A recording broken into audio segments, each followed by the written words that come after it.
Hi guys, আমি গিয়েছিলাম আমার দিদার বাড়ি ধর্মরাজের গাজন দেখতে।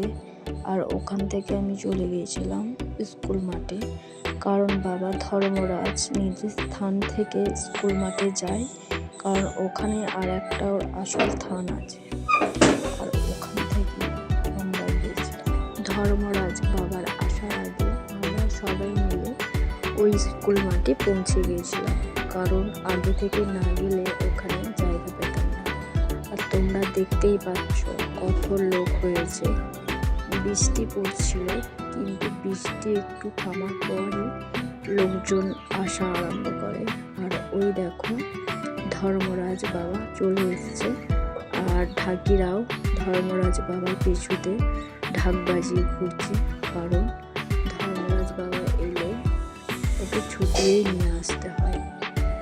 আর তোমরা দেখতে পাচ্ছ আমার পাশে আমার মাসি কথা বলছে আমার মেসোমশাইয়ের সঙ্গে, আর ওই যে আছে আমার ভাইপো। সবাই মিলে গিয়েছিলাম, খুব মজা হয়েছে।